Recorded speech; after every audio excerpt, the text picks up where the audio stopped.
Meus irmãos, graças a Deus, boa noite.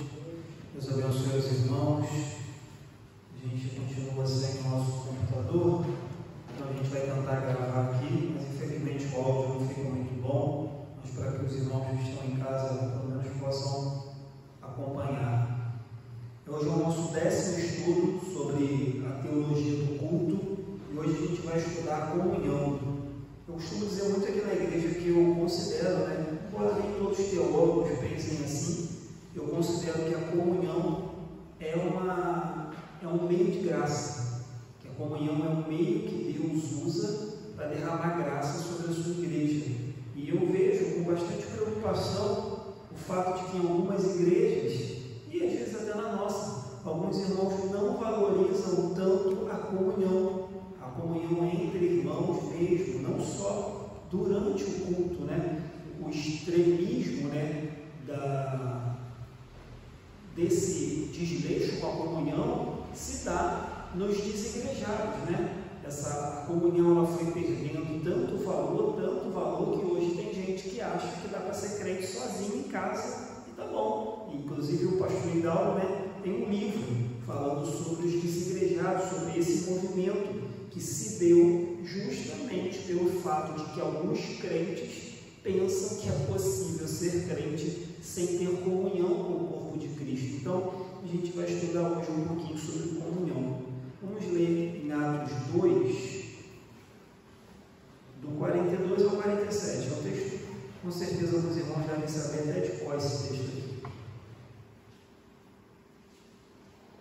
Atos 2, do 42 ao 47, é um texto que fala de como viviam a igreja primitiva, ou os novos convertidos. Diz assim então: e perseveravam na doutrina dos apóstolos e na comunhão, no partir do pão e nas orações. Em cada alma havia temor, e muitos prodígios e sinais eram feitos por intermédio dos apóstolos. Todos os que creram estavam juntos e tinham tudo em comum.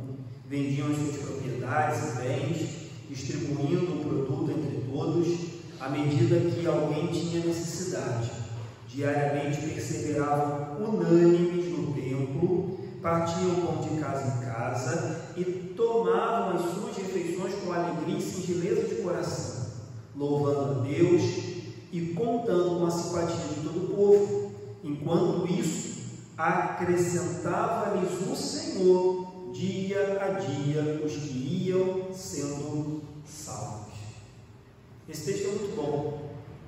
Esse texto descreve resumidamente como a igreja se portava. E no dia de hoje, a lição nossa tem como objetivo refletir que a comunhão não é só parte do culto, mas é uma condição da vida do crente. E aí eu já começo fazendo uma consideração, como eu fiz semana passada. Eu creio que tudo que a gente tem vivido é devido ao tempo que a gente está passando.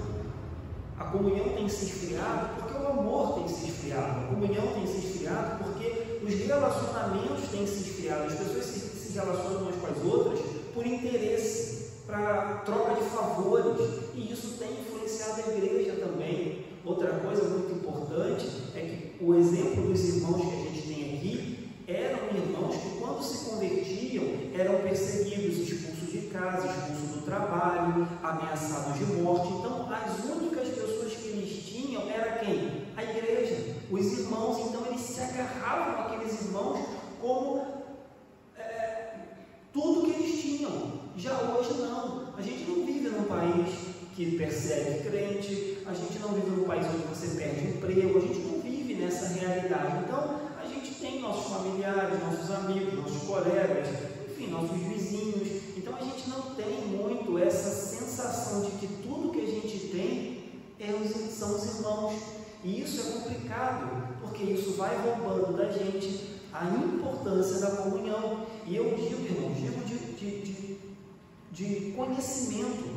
Há famílias maravilhosas, mas há famílias também que, quando o bicho pega e o calo aperta, você não vai poder contar com a família, mas você pode contar contar com os irmãos. Eu digo isso de carteirinha. Embora a igreja tenha muitos defeitos, a igreja tenha muitos problemas, a igreja não é perfeita, eu digo, e com base na experiência inclusive que tenho aqui, que há pessoas que só têm a igreja para contar, que quando o bicho pega, parentes, vizinhos, amigos vão embora, e quem fica é a igreja, quem ajuda, quem socorre, quem ora, quem consola, quem chora, quem pergunta se está tudo bem, é a igreja. Claro, a igreja tem muitos defeitos, mas os irmãos podem puxar na memória e os irmãos vão perceber que quando o bicho pega, a igreja é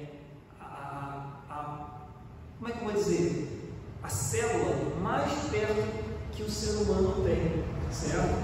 Quando o bicho pega. Então, a introdução aqui, o autor diz assim: a primeira observação que a gente tem que fazer é acerca do entendimento do que é comunhão.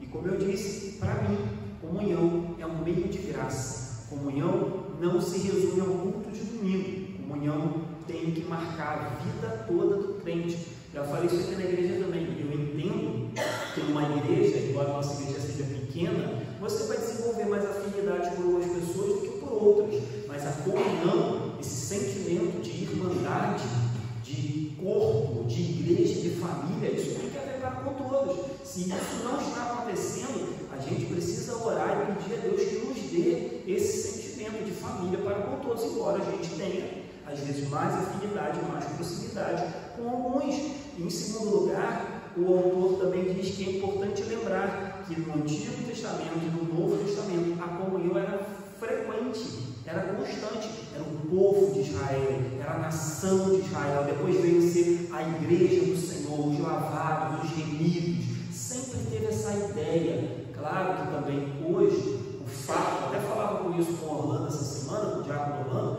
o fato de havermos muitas e muitas denominações prejudica um pouco também essa comunhão, prejudica. Hoje a gente não tem mais aquela comunhão. Antigamente, há muitos anos atrás, igrejas diferentes até conseguiam manter uma relação, mas hoje não mantém porque se separaram demais, são diferentes demais, e também porque, de novo, a nossa vida já é tão atarefada que hoje a gente não tem mais tempo. Antigamente, sejamos honestos, a gente aqui, Santo Aleixo, era interior, então você tinha tempo de visitar uma igreja, de ir num congresso, de fazer uma visita na Assembleia, na Metodista, na Batista. Hoje em dia não tem, meu irmão. O único tempo que a gente tem é aquele de vir no nosso culto. No restante dos dias, a nossa semana já está toda ocupada, toda atarefada. Então, a comunhão foi se perdendo com o passar do tempo. E aí o autor diz aqui: comunhão na Bíblia significa cooperação, participação e comunicação entre os servos de Deus. Ele diz, o versículo-chave que a gente acabou de ler mostra como a comunhão funcionava. Eles tinham comunhão na doutrina dos apóstolos, eles tinham comunhão no partir da ceia, eles tinham comunhão na morte, na ressurreição de Jesus, eles tinham comunhão na refeição que faziam juntos, e até mesmo nos bens, nas ofertas, nas necessidades. Tudo isso era comum. Os tempos são outros, mas a gente ainda precisa tentar adaptar esse texto à nossa realidade. A gente ainda precisa. Eles oravam juntos, comiam juntos, bebiam juntos, cultuavam juntos, as necessidades eles passavam juntos, eles criam juntos, tudo eles faziam juntos. Então o autor diz, olha, a gente tem que, claro, adaptar a nossa realidade, mas a gente não pode simplesmente jogar a comunhão para baixo do tapete e dizer, não, os tempos são outros. Não é. Se engana quem acha que pode ser crente de casa, ou se engana quem acha que pode ser crente sozinho, sem comunhão. Já falei aqui na igreja também, né? É uma frase dura, mas é verdade. Se você não gosta de ter comunhão com a igreja aqui na terra, não se engane, você não vai gostar do céu. Não vai. Se você não consegue ter uma relação pacífica com os irmãos aqui na terra, não adianta, não queira ir para o céu, lá, é isso que vai ter, irmão. Se você não gosta de culto aqui na terra, não pede para ir para o céu, porque o que vai ter lá é culto. Então, a gente precisa resgatar isso. Aí o autor traz alguns elementos que são necessários à comunhão cristã. Ele diz, comunhão é o ato e o efeito de comungar. Comunhão, ele diz, é ter algo em comum. Comunhão é ter sintonia, sentimentos, pensamentos e práticas que nos identificam. Nós temos comunhão, nós somos irmãos, nós nos unimos. E aí ele toca uns pontos aqui bem importantes, que a gente precisa dar atento. Ele diz, primeiro ponto, para haver comunhão, ele diz, precisa haver doutrina correta. Não dá para ter comunhão com herege, é isso que ele está dizendo aqui. A gente vê que o texto que a gente leu, ele disse, e perseveravam na doutrina dos apóstolos. Perseveravam na doutrina. Então, não dá para ter comunhão com herege. A gente entende que, pela misericórdia de Deus, há diferenças teológicas, como os assembleanos, metodistas, presbiterianos, batistas, congregacionais. A gente entende, a gente aceita diferenças teológicas, mas herege a gente não aceita. Herege não dá para ter comunhão com testemunho de Jeová, com adventista. Eu incluo, né? E muitos pastores sérios incluem nesse grupo de herege, universal, mundial, e outras doideiras da vida aí. Não dá para ter comunhão, porque se a doutrina não é dos apóstolos, não dá para ter comunhão. Não dá para, da mesma fonte, fluir água doce e água salgada. Tem um texto, né? Acho que é 3 João, não sei, que João falou, se alguém vier até vós trazendo uma doutrina que não seja nossa, nem o recebais em casa. Então o autor diz, olha, para ter comunhão tem que ter doutrina. Aí o autor diz assim, a gente tem 2 fontes de informação. A primeira é o que Jesus fez e ensinou, que está nos evangelhos. A segunda é o que o Espírito Santo ensinou por meio dos apóstolos, que estão nas outras cartas da Bíblia. Ele diz, o que fugir disso, a gente não pode ter comunhão. Eu lembro de um estudo, já falei isso aqui na igreja também, do Augusto Nicodemos, que ele diz, olha, todo crente crê que Jesus é o Filho de Deus e que Ele é a segunda pessoa da Trindade, certo? Fugiu disso, não é crente. Todo crente crê que Deus é um, mas que Ele tem 3 pessoas, Pai, Filho e Espírito Santo. Fugiu disso, herege. Todo crente crê que Jesus vai voltar um dia. Se vai ser antes do arrebatamento, depois do arrebatamento, no meio do arrebatamento, não importa, mas vai voltar. Se falou, não, Jesus não vai voltar não, isso é só uma historinha, é herege. Então a gente precisa entender que há pilares no cristianismo. Se começou a marcar os pilares, meu irmão, sai. Tem crente que acredita na manifestação dos dons ainda hoje, há crente que não acredita, mas se vier dizer, não há Espírito Santo habitando em nós, é herege. Então a gente precisa entender que há pilares no cristianismo. Então o autor diz, cuidado, para haver comunhão tem que haver doutrina correta. A doutrina é o padrão dos crentes. Essa semana rodou aí no WhatsApp de alguns irmãos, chegou do meu, o Orlando também recebeu, se é que eu posso chamar aquilo de igreja, se é que eu posso chamar um doente que devia estar internado, um psicopata que se diz pastor, você tem que ver o que ele faz, irmãos, xingando palavrão, falando que Deus tinha que matar os ministros do STF, os advogados tinha que matar, tinha que derrubar o prédio da justiça, e o povo dando glória a Deus, é sério, o povo dando glória a Deus. É engraçado que o vídeo começa, uma irmãzinha terminando de cantar aquele louvor assim, e usa-me, Senhor, louvor todo manso, o homem começa a orar pedindo para Deus matar, ele pede para Deus matar as diretoras de escola, ele pede para Deus matar. Já foi preso esse homem, já foi condenado aí. A igreja dele é aqui no Rio de Janeiro, esse maldito. Eu vou ter que comer um homem desse, irmãos. Só que diz que é pastor e é crente, não. Esse homem tem que colocar ele e o povo da igreja dele no hospício, trancar e jogar a chave fora. Hospício. Mas já foi preso e condenado. Então, cuidado, não dá para ter comunhão com quem tem doutrina estranha ao básico. Uma divergênciazinha ou outra, o irmão é mais avivado, mais pentecostal, o irmão acredita em arrebatamento antes, depois, o irmão acredita em tribulação antes, depois. Isso aí são pormenores, mas se é herege, não dá para ter comunhão. Eu lembro muito do pastor Jonas, né, que ele dizia, olha irmão, vira herege não, senão não para de ser seu amigo. E é isso mesmo. Segundo ponto aqui, ele diz, olha, para ter comunhão, a maneira de celebrar o culto também é importante. E aí achei bem interessante, ele diz assim, se doutrina é importante, a maneira que o culto é celebrado também é. De novo, a liberdade, eu creio no meio cristão, Deus capacitou irmãos com dons diferentes, para que algumas igrejas tenham cultos diferentes dos outros. O que não dá, a meu ver, é primeiro, para que as pessoas queiram impor, por exemplo, na nossa igreja congregacional, um culto presbiteriano. Não dá, nós não somos presbiterianos. Também não dá para querer impor à igreja presbiteriana um culto assembleiano, porque eles não são assembleianos. Então, a maneira de cultuar também é importante, porque, convenhamos, você não vai querer ter comunhão com uma igreja que você não se sente bem no culto.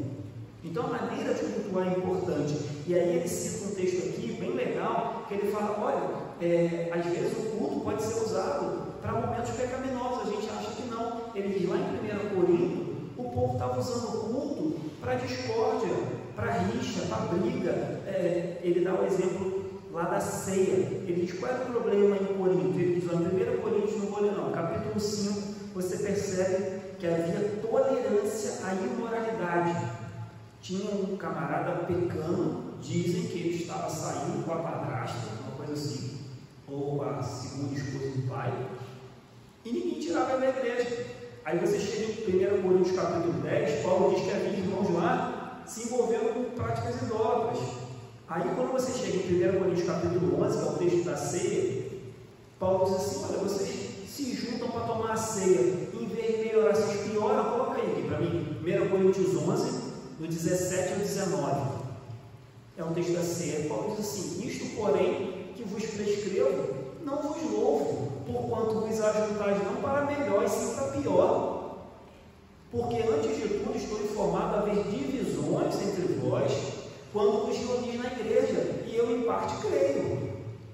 Porque até mesmo importa que haja partidos entre vós, para que também os aprovados se tornem conhecidos em vosso meio. Quando vos reunis no mesmo lugar, não é para ser o Senhor que comeis, porque ao comerdes, cada um toma antecipadamente sua própria ceia.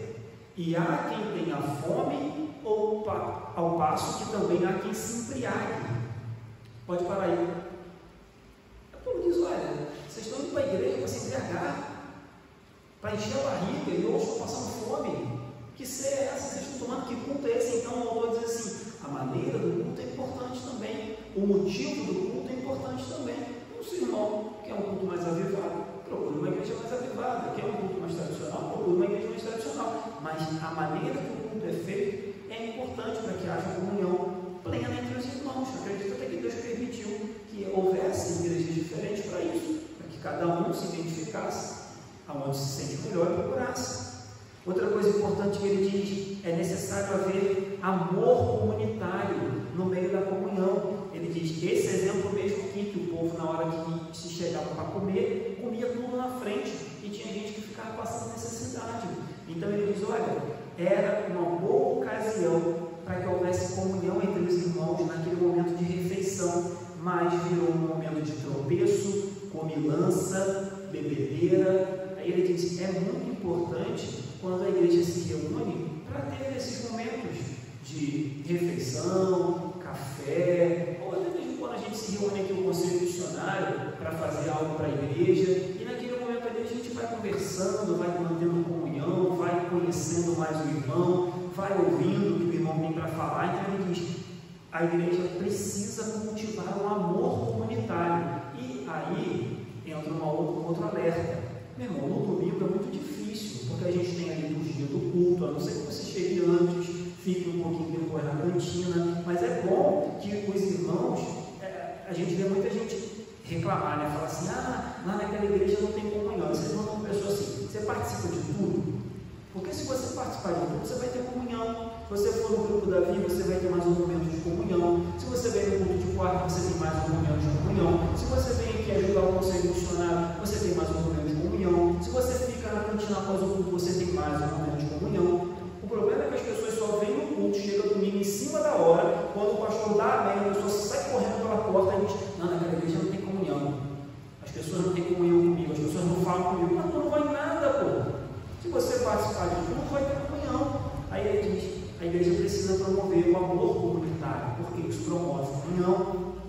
Ele diz comunhão nas orações, a gente percebe isso aqui também no texto. Ele diz, a nossa vida de oração, ela tem que ser balanceada entre oração pela nossa vida e oração pela igreja, oração pelo conjunto. A oração também é um elemento importante. A gente precisa estar unidos em oração, por pedidos de oração, motivos de oração, certo? Então esses são alguns pontos. O segundo ponto que ele trata aqui é como podemos expressar também a nossa comunhão. E aí ele cita alguns pontos aqui que eu vou ser bem breve. Primeiro ponto, ele diz, olha, a gente pode expressar comunhão cooperando com a pregação e a evangelização. A gente expressa comunhão quando a gente coopera com a evangelização, com a pregação, com missões. Na igreja que tem comunhão, a comunhão não se restringe aqui. A gente, quando oferta para missões, ora por missões, colabora com missões, vai ao grupo missionário, a gente está demonstrando que a nossa comunhão, ela ultrapassa barreiras denominacionais e quer alcançar os pecadores, certo? No segundo ponto aqui, ele diz, deve haver comunhão num culto trinitário. Ele diz, quando a gente olha para a comunhão da Trindade, a gente precisa tentar refletir a mesma comunhão que a Trindade tinha. Pai, o Filho e o Espírito Santo eram um, eles se unem, fazem tudo unidos, e a gente precisa copiar isso para dentro da nossa igreja. Ele diz, uma outra maneira de você demonstrar comunhão é por meio da caridade, das obras cristãs e da misericórdia. Ele diz, a palavra comunhão no Novo Testamento pode ser também entendida como participação. E aí ele cita vários textos. Ele diz, olha, em 2 Coríntios, Paulo diz que o povo tinha comunhão em assistir os pobres, o povo tinha comunhão em contribuir com a igreja, e o povo tinha comunhão na generosidade, em Romanos capítulo 15. Então ele diz, uma maneira também de demonstrar comunhão é socorrer os irmãos nas suas necessidades. E por último aqui, o terceiro ponto, ele vai falar especificamente do culto como lugar de comunhão. Mas como eu já disse, irmãos, como a gente tem uma liturgia e uma ordem de culto muito bem definida, você não pode se contentar com um culto para ter comunhão, mas sim usar de todos os momentos. E aí ele vai dizer isso, ele diz, olha, Deus sempre convocou Israel a prestar um culto unidos. Deus estabeleceu lugar, dia, hora, como esse culto tinha que ser, qual sacrifício tinha que ser oferecido, mas Deus queria ser adorado em conjunto, em comunhão. Ninguém chegava lá sozinho para prestar culto a Deus.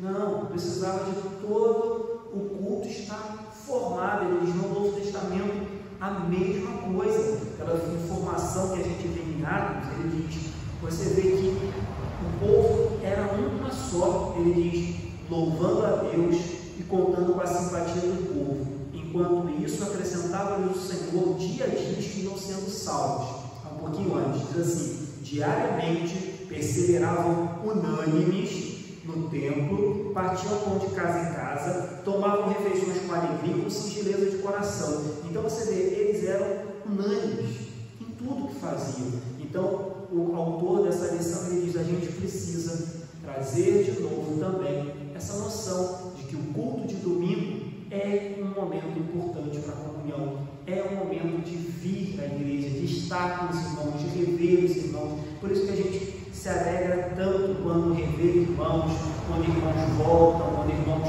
que estavam afastados, desanimados, voltam para a comunhão, porque é um meio de graça. A comunhão, ele diz, a igreja entendeu muito logo que Deus estava chamando, purificando, santificando uma nova família, diferente inclusive do judaísmo, uma família que não tinha diferença racial, diferença cultural, entre homem, mulher, criança, idoso. Deus separou um povo e esse povo precisa estar em comunhão, porque o nosso Deus é um Deus de comunhão, é um Deus que nele já há comunhão, no Pai, no Filho e no Espírito Santo. Depois, um Deus de comunhão, porque foi um Deus que veio até nós, um Deus que vem até Adão, vem até Eva, um Deus que passeia no jardim, um Deus que conversa, é um Deus que se importa. Então, crente não tem comunhão, está errado.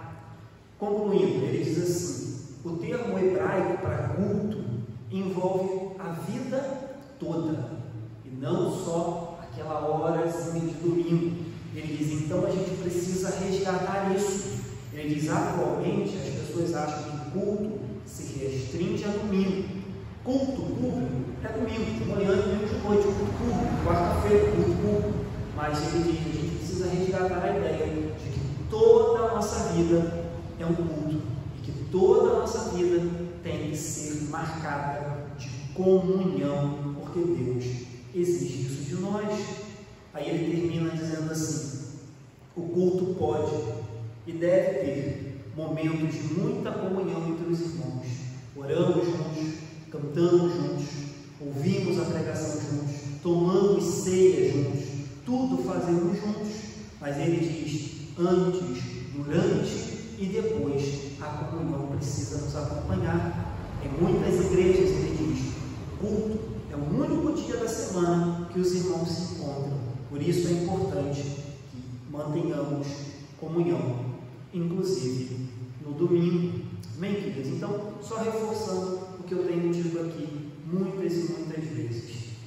Eu acho que o crente que não mantém comunhão com a igreja está correndo um sério risco, ou de não gostar do céu, ou de ser arrebatado por Satanás, porque quando você foge, é aquele linguajar muito pentecostal, né? Brasa fora da fogueira, do fogareiro, vai esfriar. E geralmente, o esfriamento espiritual, o desvio, o afastamento passa por falta de comunhão. Então a gente precisa resgatar isso urgentemente. Amar os irmãos, amar a nossa igreja e entender. Espero que ninguém precise passar por isso, mas mais cedo ou mais tarde a gente aprende que quando o calo aperta, quando o bicho pega, às vezes é só a igreja que fica, não fica mais ninguém. Amém? Ele é grande, a gravação.